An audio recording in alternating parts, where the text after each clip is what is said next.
Hello সবাইকে, Portugal dream এই ব্লগে সবাইকে স্বাগতম। আশা করি সবাই ভালো আছেন। আজকে কয়েকটা বিষয় নিয়ে কথা বলবো, যেটা হচ্ছে যারা বর্তমান সময়ে ইউরোপে আসতে যাচ্ছেন, তাদের কি আসা উচিত, কি উচিত না? বা যারা আসতে চাচ্ছেন, তাদের আসলে কি জিনিস চিন্তা ভাবনা করা উচিত আসার আগে?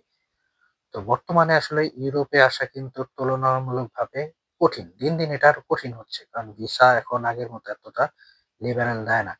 এটা হচ্ছে যারা এসে থাকতে চান তাদের জন্য। যারা টুরিস্ট ভিসা আসতে চান তাদের জন্যও কঠিন, বাট টুরিস্ট ভিসা যে প্রোফাইল আপনি জমা দিচ্ছেন সেই প্রোফাইল অনুযায়ী টুরিস্ট ভিসা আপনার সবকিছু ঠিক থাকলে হয়।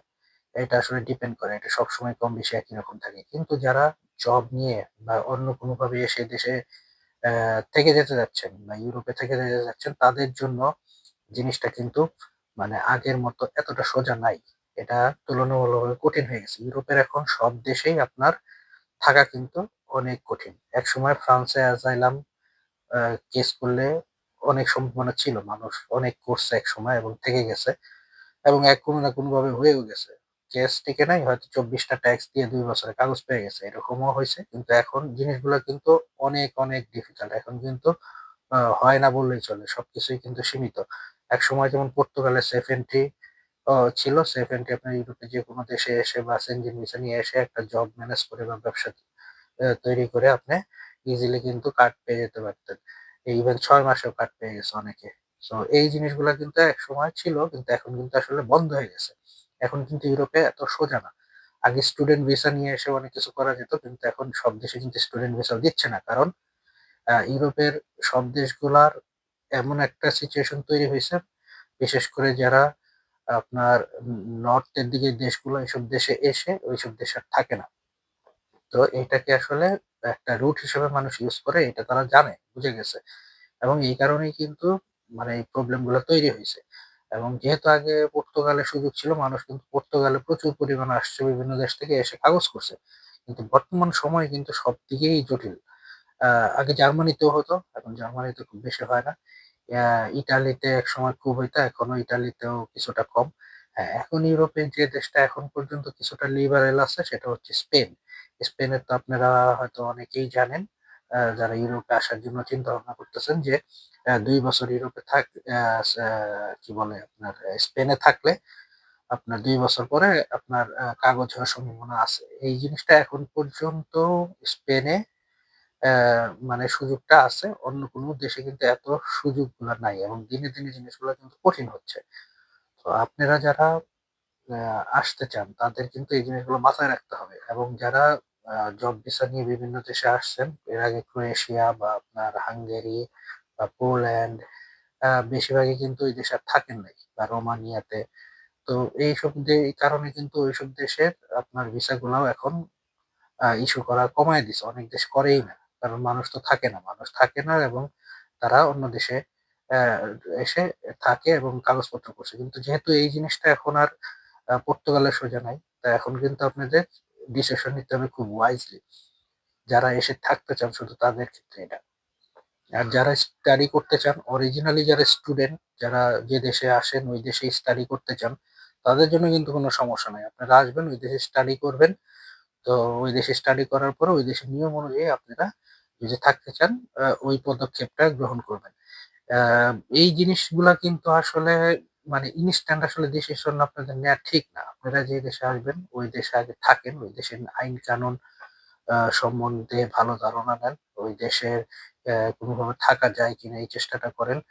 আর সেঙ্গেনের যেটা সুবিধা হচ্ছে, সেঙ্গেনে কিন্তু আপনার ঢুকলে আপনার ভিসা ফ্রি। অন্য যেকোনো দেশে কিন্তু আপনি যেতে পারছেন। সো আল্টিমেটলি আপনি সময় নেন। আপনি অন্য দেশ ঘুরেন, অন্য দেশ দেখেন।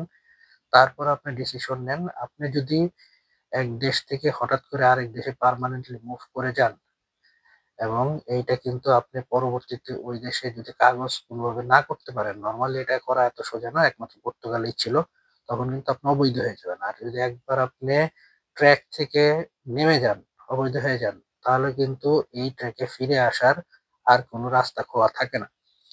তো এইজন্যই সবাই যে কাজটা করবেন, যে দেশে আসেন ওই দেশে স্টে করেন। ওই দেশে যদি আপনি ওয়ার্ক পারমিট এ আসেন, ওয়ার্ক পারমিট কন্টিনিউ করতে থাকেন এবং অন্য দেশে যদি আপনি একান্ত মুভ করতে হয়, আপনি খোঁজ নেন অন্য দেশে একেবারে 100% যদি কনফার্ম হয়ে আপনি যেতে পারেন যে আপনার ওইখানে ডকুমেন্টেশন হবে কোনো ধরনের ভেজাল ছাড়াই, তাহলে ওইসব দেশে আপনি মুভ করেন। এর আগে কইরেন না। কারণ যেহেতু আপনি জব নিয়ে আসছেন, আপনার জব আছে, আপনি জব করতে পারতেছেন এবং সেলারি পাচ্ছেন। সো আপনি ওই দেশ থেকে একটু সময় নেন। সময় নিয়ে এই কাজগুলা করেন যাদের একান্তই মুভ করার ইচ্ছা। আর যারা ওই দেশেই জানেন যে হ্যাঁ, আমি কিছু করতে পারবো, আমার সমস্যা নাই। এই দেশে একটা সার্টেন সময় থাকা পর্যন্ত আমার একটা সার্টেন ডকুমেন্ট হবে। পার্মানেন্ট রেসিডেন্সি হোক বা পাসপোর্ট হোক, এবং ওইটার পরে আমি মুভ করব বা ওই দেশেই আমি ব্যবসা-বাণিজ্য করব বা আমি আরো বড় চাকরি করব, ভালো চাকরি করব। তাহলে কিন্তু তাদের জন্য খুব বেশি সমস্যা হওয়ার কথা না। ইভেন স্টুডেন্টদের ক্ষেত্রেও তাই। যারা স্টাডি করতে আসছেন তারা স্টাডিটা কন্টিনিউ করতে থাকেন। লাফঝাপ করে আরেক দেশে চলে যাবেন না হঠাৎ করে। আ এটা কিন্তু মানে কোন দেশে এখন আর ইজি কোন প্রসেস নাই। বা অনেকে মনে করেন আসছেন রোমানিয়াতে স্টুডেন্ট ভিসায়, সে হঠাৎ করে ফ্রান্সে ঢুকে কেস করে দিলেন ২ দিনের মধ্যেই। তাহলে কি হলো? জিনিসগুলা কিন্তু আপনার জন্য জটিল হয়ে গেল। কারণ আপনার যদি কেস না টিকে আপনি কিন্তু আর পার্মানেন্ট হওয়ার কোনো সুযোগই নাই বললেই চলে বর্তমান কন্ডিশন অনুযায়ী। তো আপনি কিন্তু অনেক স্ট্রাগল করতে হবে এবং উকিলের পিছে ঘুরতে হবে, দৌড়াইতে হবে। সো এই ভুলগুলা করবেন না। যদি আপনি কোনো লং টার্ম ভিসা নিয়ে আসেন, ওই ভিসাটাকে কন্টিনিউ করেন ওই দেশে এবং কন্টিনিউ করে আপনি অন্য দেশ সম্বন্ধে আপনি যদি যেতে হয় খোঁজ খবর নিয়ে তারপরে যান। তো হঠাৎ করেই এসেই ঐদিনই চলে গেলেন বা তারপরের দিন চলে গেলেন, এই কাজটা করবেন না। এই কাজটা করলে কিন্তু আপনি যে রেগুলারাইজেশন এই প্রসেসটাতে আপনি আর থাকতে পারবেন না। তো এখন কিন্তু দিন, দিন কঠিন হচ্ছে। কারণ ইউরোপের সব দেশে ইউরোপিয়ান ইউনিয়ন থেকে এই জিনিসগুলো কঠিন করে দিছে। কারণ যে দেশের লোক আনতেছে, ওই দেশের লোক থাকতেছে না। এখন একটা কোম্পানি মনে করেন আপনাকে রিক্রুট করে নিয়ে আসতেছে। তার দরকার। এই কারণেই কিন্তু আপনাকে আনতেছে। হয়তো কোনো একটা প্রজেক্টে তার লোক দরকার। এইজন্য এত টাকা খরচ করে সে কিন্তু আপনাকে আনার জন্য পারমিশন নিয়ে এনে দিচ্ছে। আনার পরে যদি আপনি কোম্পানিতে না থাকেন মানে কি? তার স্টাফ যেহেতু সে পাচ্ছে না, সে লাভবান হচ্ছে না, সে লস হচ্ছে তার। আর আপনি যেহেতু চলে আসতেছেন, তো তো ওই দেশের সরকারও দেখতেছে যে না, এই লোক এইসব দেশের লোক তো থাকে না, কাজ করে না। সো আল্টিমেটলি তারাও ভিসা দেয়া বন্ধ করে দেয় এবং জিনিসগুলো আসলে কাইন্ড অফ ব্ল্যাক লিস্টেড হয়ে যায়। ইভেন কোম্পানিও সাফার করে, ওই কোম্পানি আর লোক নিতে চাইলেও আনতে পারে না। আর ওই দেশ থেকেও আর ওই দেশ আর ইস্যু করে না। যেমন বাংলাদেশ হোক, ইন্ডিয়া হোক বা পাকিস্তান হোক, হোয়াটএভার। তো ভিসার ক্ষেত্রে কিন্তু সমস্যা তৈরি করে। তো আসলে এই জিনিসগুলো একটু চিন্তা করেন এবং এইটা কিন্তু আসলে সবারই ক্ষতি। কোম্পানির যেমন ক্ষতি, ওই দেশও আনতে পারতেছে না তারও ক্ষতি এবং যে আসতেছে তারও ক্ষতি। তার ক্ষতি কিভাবে? ওই যে যেটা বললাম যে আপনি যদি হঠাৎ করে আরেক দেশে যান, যেয়ে কাজ করা শুরু করেন, কাগজ কি হবে দেখা যাবে। তো ওই দেখা যাবে বলতে গেলে ওই দেশের আইন অনুযায়ী আপনার যদি কাগজ না হয়, আপনার কিন্তু আমও গেল, সালাও গেল। কারণ আপনি হঠাৎ করে চলে আসছেন, আপনি কিছুই জানেন না। আরেকটা দেশের নিয়ম কানুন যে যা বলতেছে ওই অনুযায়ী আপনি যাইতেছেন। কেউ হয়তো বলতেছে এই দেশে চলে আসো, এই দেশে এত টাকা সেলারি, কাজ করো। কিন্তু আপনি কিন্তু এটা লিগাল ওয়েতে কাজ করতেছেন না। আপনি যদি কোনো কারণে ধরা খান, তাহলে কিন্তু আপনার অবশ্যই সমস্যা হবে। ডিপোর্ট তো করেও দিতেও পারে এবং আপনি ব্যান করেও দিতে পারে। আপনি হয়তো থাকবেন কিন্তু আপনার সহজে কাগজ হবে না। এই জিনিসগুলো অবশ্যই মাথায় রাখবেন। সো ইউরোপের কাগজ কিন্তু খুবই ইম্পোর্টেন্ট। এটা কন্টিনিউ করা। যার নাই বা যে সমস্যায় পড়ছে সেই জানে কি ধরনের ভুক্তভোগী। আপনি বেশি সেলারির লোভে, বেশি টাকার লোভে আপনার যদি এই রাস্তা অবলম্বন করেন, পরে কিন্তু এর থেকে বেশি টাকা আপনার চলে যাবে, বেশি সময়ও চলে যাবে।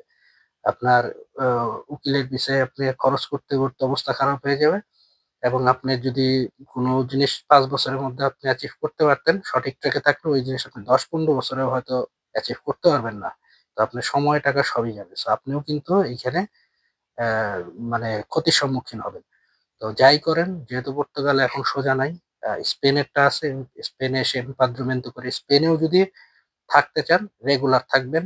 এদিক সেদিক করবেন না। সো এই জিনিসটা মাথায় রাখবেন এবং সবচেয়ে ভালো হয় যে দেশে আসছেন, যে দেশের ভিসা আছে, যে দেশে থাকার আপনার রাইট আছে, ওই দেশ থেকে আপনি কন্টিনিউ করা। আপনি যেই পারপাসটায় আসছেন, পড়ালেখা হোক বা কাজের হোক, কন্টিনিউ করেন এবং অন্য ব্যাপারগুলা আপনি ইনফরমেশন গ্যাদার করেন যদি যেতে চান আরকি।